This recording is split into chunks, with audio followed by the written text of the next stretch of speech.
Surplus teacher বলে board তাকে যেখানে সেখানে ট্রান্সফার করে দিতে পারবেন না।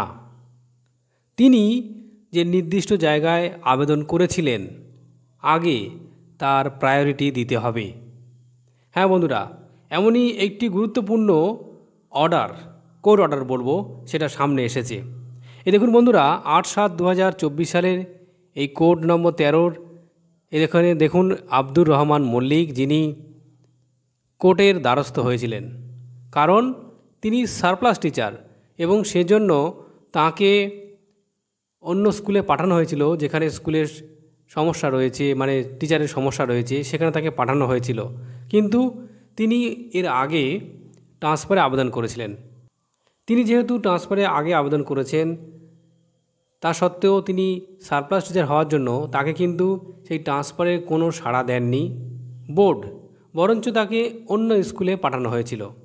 দেখুন বন্ধুরা, ডিটেলস যেটা বলা হয়েছে, the petitioner has made an application for general transfer on the ground of distance on 16 জানুয়ারি 2024। জানুয়ারি মাসের 16 জানুয়ারি তিনি তার ডিস্টেন্স দেখিয়ে, দেখুন ডিস্টেন্স দেখিয়ে কিন্তু তিনি আবেদন করেছিলেন ট্রান্সফারের জন্য।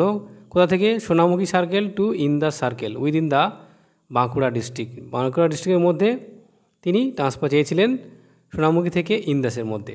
In the circumstances the chairman district primary school council Bankura shall consider the petitioner application for transfer strictly in terms of the applicable rules, since the petitioner has completed more than 7 years of service in the present school। অর্থাৎ যেহেতু তিনি তার বর্তমান স্কুলে 7 বছরের বেশি চাকরি করেছেন, তো তাকে তার যে ট্রান্সফারের রুলস হয়েছে সেই রুলস অনুযায়ী তাকে ট্রান্সফার করতে হবে। দেখুন কি বলা হয়েছে, let a decision be taken by the chairman district primary school council Bankura within a period of 8 weeks from the date of communication of a copy of this order along with a copy of the instant writ।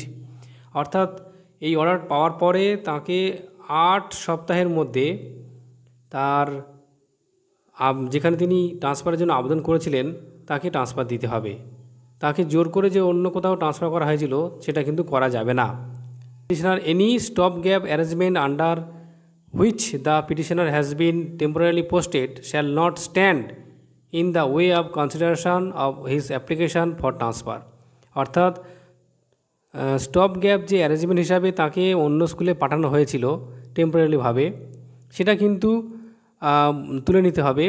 তাকে তিনি যেখানে আবেদন করেছিলেন ট্রান্সফারের জন্য তাকে সেখানে দিতে হবে।